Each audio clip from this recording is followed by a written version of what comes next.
Hello and welcome to der.mist. So today I'm going to be ranking Bowie albums. This is my second attempt at this.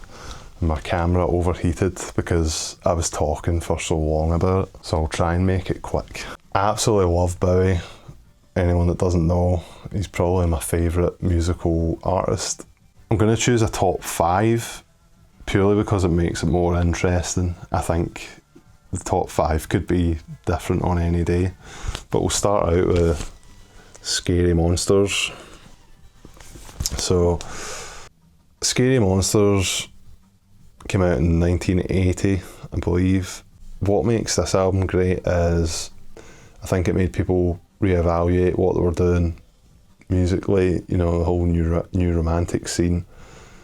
It came out round about that time, and it kind of captured a second wave of British fans that he hadn't had already.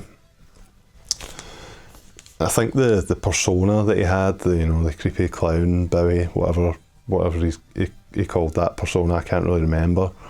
But again, it's kind of a hybrid of, bits of Ziggy and yeah, I mean, it kind of just looks like Ziggy. It's kind of like a perversion of it, and I guess it's just a more mature version that's kind of grew up with his fans and went in a new direction. I love how this album is bookended with It's No Game. It's the same song, different versions of the same song. Really fascinating. But yeah, standout tracks: Fashion, Ashes to Ashes, Scary Monsters. The album version of Scary Monsters is far superior to what you might find on a greatest hits. Yeah, I mean, in Scary Monsters you can hear like the influence it would go on to have even generations later in bands like the Pixies, that kind of thing, the crazy atonal Robert Fripp guitar lines that are just, it's playing the wrong notes and owning it, and doing it with intention, and it sounds like shredding, it sounds like classical music almost, like, but in a jazzy way. I don't even know what I'm saying anymore. It's good. So number 4, I'm gonna pick The Man Who Sold the World. So the thing about Man Who Sold the World is, I think it's Bowie's 3rd album. I can't really remember depends what you count amongst his early releases. I kind of think A Space Oddity is his 1st album for some reason, even though I don't think it is. But it was his first to have a hit single. But this album to me is really where he starts hitting his stride. If you like 70s rock, late 60s rock bands like Cream, Queen, Led Zeppelin in the early days,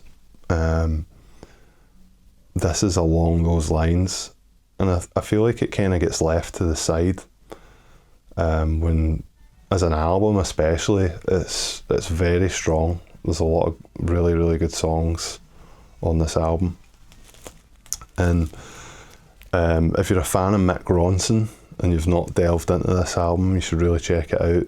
It's some of his most iconic guitar playing. It doesn't have the immediacy of like Ziggy or things he would do later, but it has that experimentalism, and you can tell they're just getting started as a band and they're willing to try anything. And but Bowie's persona, it's his first proper persona in my mind. He's coming off the back of trying to do gimmick songs, and Space Oddity was a bit of a gimmick song, even though it's a great song. But that's where he had his roots and trying to find success. But with this album, he's just made a great album. He's combined the literature that he read and the ideas behind it with rock music, and and made something it's deeper, it's more poetic, and it's the kind of album that Space Oddity kind of showed that he could make. I know that I read that they struggled to get him out of his bed to even make this album, and I find it funny that the persona that he's got for this album, which was basically him dressing up as a woman, as you can see on the cover, which was obviously controversial at the time. Now it probably just seems insignificant, but the influence it's had and the impact, it kind of was the archetype for his personas that would come later. So yeah, great album. I wish there was more footage of the band playing at this time and recordings, because they really do sound like a band. You can really hear them just rocking out, unlike any album. You know, it's got that jammy garage sound to it almost, that it's unpolished in a way that's really charming, that probably wouldn't really happen again. Number 3, Hunky Dory. Hunky Dory is a proper masterpiece, and it could be number 1, easily could be number 1. I think this is where his songwriting just hit the stride, and he was just turned rock music into art. And he also took it in a different direction, and his band that he had for this album really gave him a sound that he would never get again. The rhythm section mainly, you know, it is basically the Spiders from Mars, but with Rick Wakeman playing the piano and Mick Ronson not ditching his guitar, but the guitar's kind of put to the back burner, and his orchestral skills were really pushed to the forefront, and with good reason, because yeah, some of the orchestration on this album is just off the scale. Obviously Life on Mars is just a really, really amazing track. It's got an amazing music video. The Old Grey Whistle Test footage from around about this time as well is really worth a watch if you've not seen that before. I think as well the whole thing with Bowie's personas, again, he kind of built on the last one, built on the last album, and you've kind of got the early roots of what would become Ziggy here. You know, some of the tracks have got that rock edge to it, but I guess I would just describe it more as artsy, but you can see the influence of Lou Reed here, Bob Dylan. Yeah, it's more of a kind of folky album in places. I think you can really feel him branching out and trying to just write great songs. There's a great video on Life on Mars.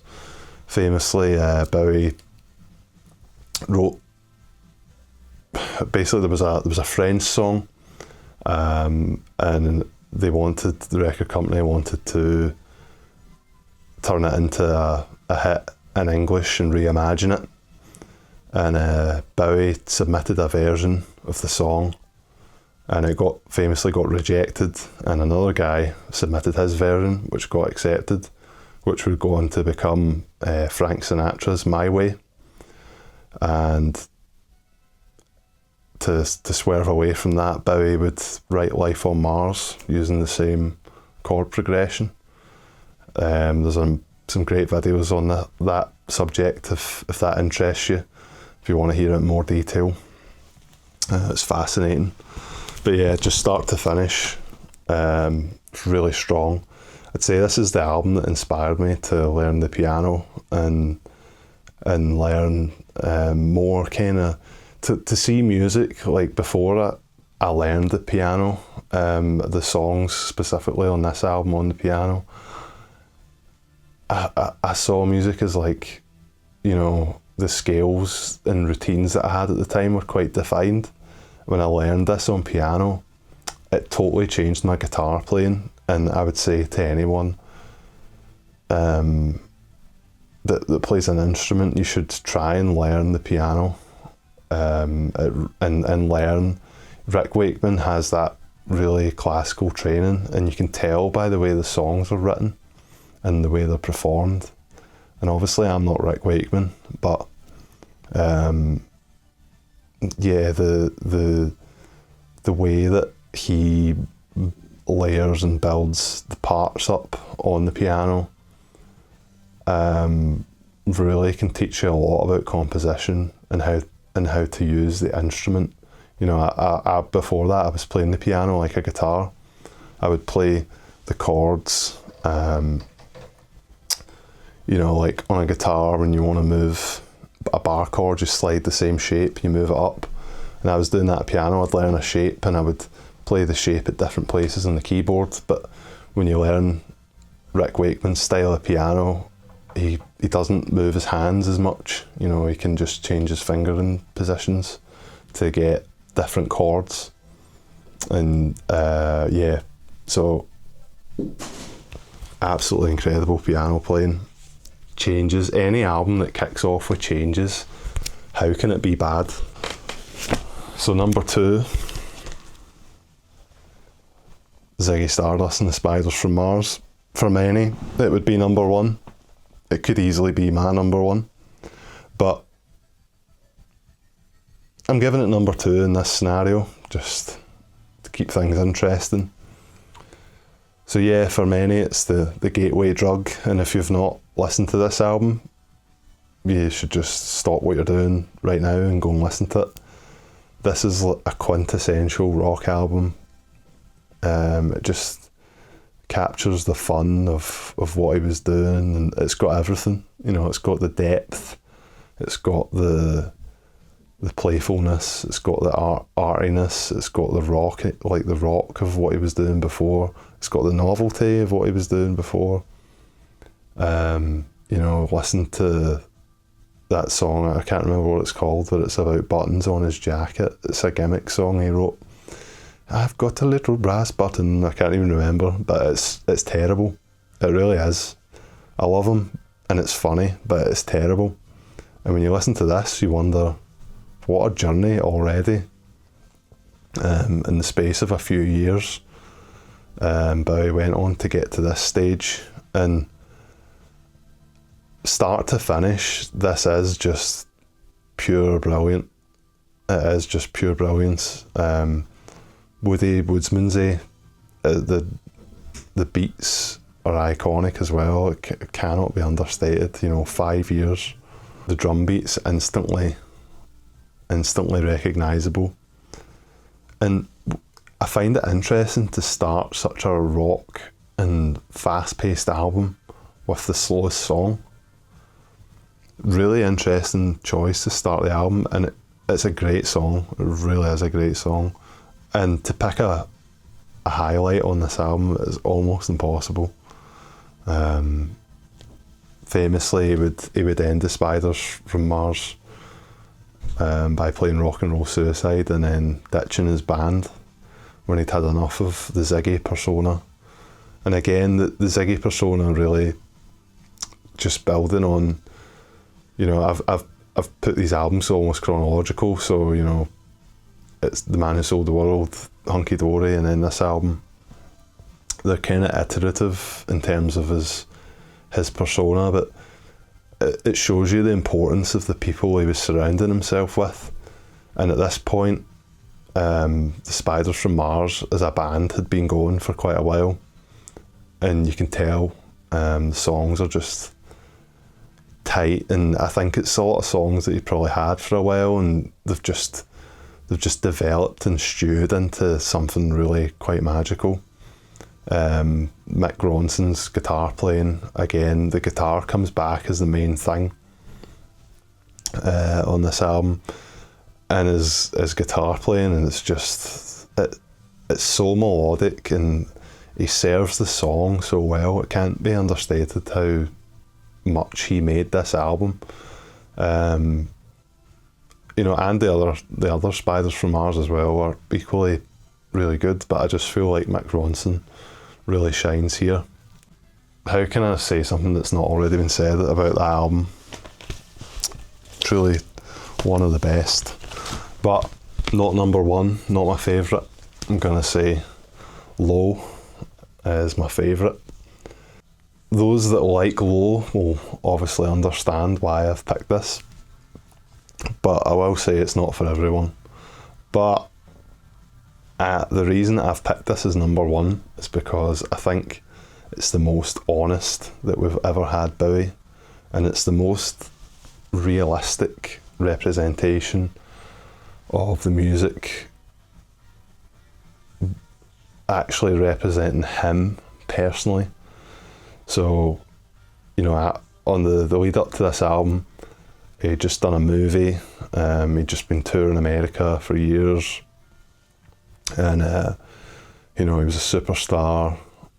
He had became his personas, you know, what he started out as, you know, start acting like a rock star and you'll become one, and then he forgot how to be himself, and then he just burnt out, you know, he's a drug addict, crashed down, literally like the man who fell to earth in the movie that he played, and realised that he had to learn how to be himself again.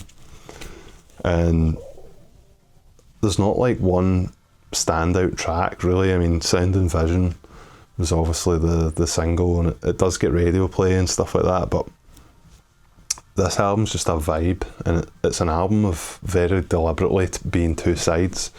The first side being more traditional songs, the second side being ambient music. And I think when you realise the context of when this came out, it came out in 1977, which in the UK was during the punk era, and I think everyone that was doing punk at the time must have heard this and just thought, we need to change. You know, bands like Joy Division came off the back of this, listening to albums like this, and you can see how they ended up going to being like New Order, you know. Yeah, so he retains the rhythm section that he picked up in America, which he got really to do soul music. And this album's, it's hard to categorise, because I think we would now categorise it as being something like post-punk, but at the time that it came out, I get the impression that it was very much unique. And I don't think we ever hear him as sincere as this album. The song subjects are low, you know, the lyrics are, it's not a positive album. I don't think you're going to listen to it and be psyched up, but the way the guitars and the synths blend together, and the drum sound, Dennis Davis playing the drums, is like one of the best drum sounds ever. It's been tried to be replicated by so many people, myself included, Bowie included. You know, Bowie's tried to recreate this drum sound with Tony Visconti, the producer, even the same producer. I feel like they never recaptured the magic of the drumming on this album. The second side, the more ambient side, his vocalisations are just incredible. I think it's some of his best vocals. Very emotive, and the transformation from this to previous albums really is astounding.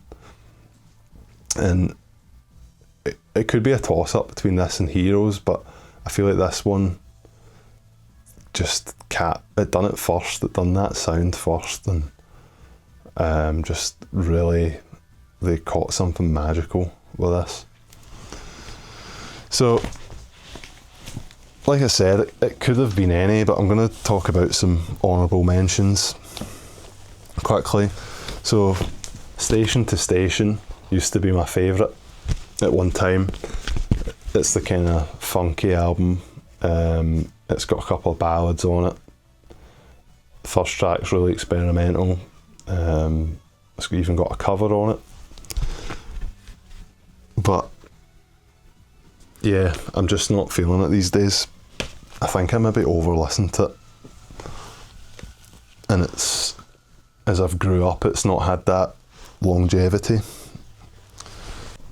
Also, we have to talk about the album covers. How good are the album covers? So good. So also different as well. So he recorded this the same year as Low, and it really is one of his best as well. It follows the same format, with the first side being traditional songs, the second side being ambient, apart from the last song, which is again a precursor to Let's Dance. But yeah, the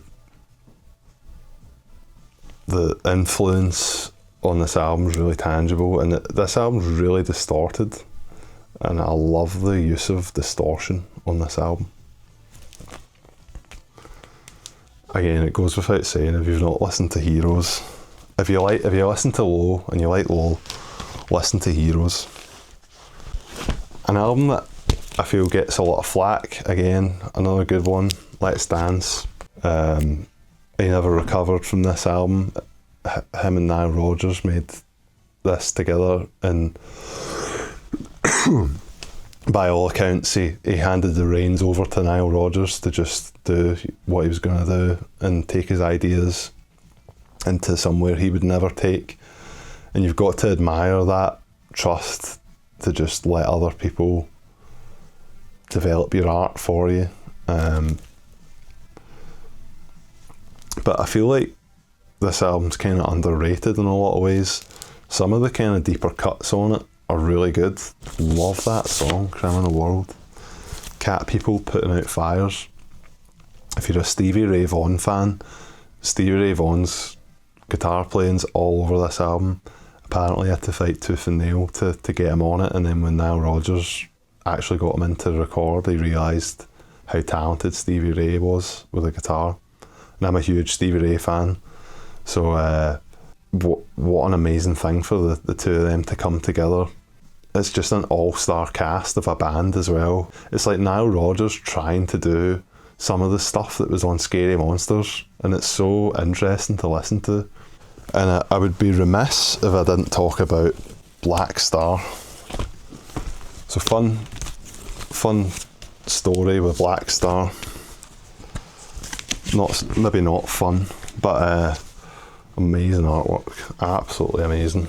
Some of the best, probably his best actually, especially the vinyl record version. I got this album before it actually came out.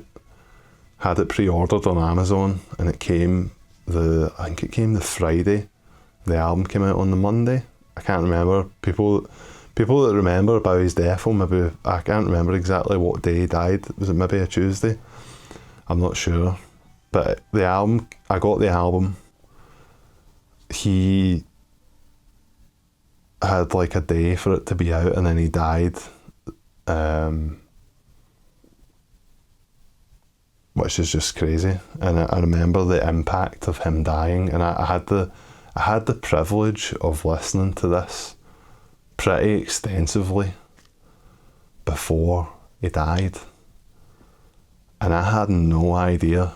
I had absolutely no idea, and yeah, it just blew me away. The whole thing with the font that he came up with, all the symbolism and stuff really blew me away. The fact that he pulled a jazz band out to play on the album that he saw in New York, and made his band. It's just classic thing for him to do. And he had these songs kicking about as well, and he just reimagined them, rewrote stuff that he had already. Yeah, I don't know how it gets better than this album, really. I know I picked the other ones as number one, but again, this could be number one. A lot of people find it too dark, and I get it. And his voice is a bit gubbed on it.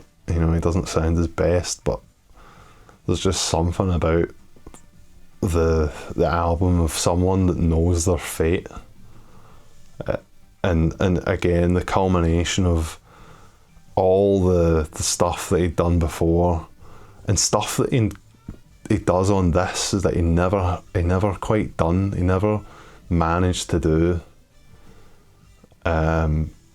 Make this just a truly amazing album. But the one thing about it is I can't listen to it as often as I would like because it makes me emotional. Too emotional to actually listen to it. Yeah, I don't listen to it as often as I used to. And that's why it didn't go on the list for today. But on that note, what are your favourite Bowie albums? Please let us know. Do you disagree with my list? What would your top 5 Bowie albums be? What's your favourite Bowie? I'd love to know. Also, for anyone interested, the der.mist album comes out on the 3rd of April this year. If it's after 3rd of April, go and check it out. If not, go and check out the album that's already out. And prepare yourself for the album that's to come.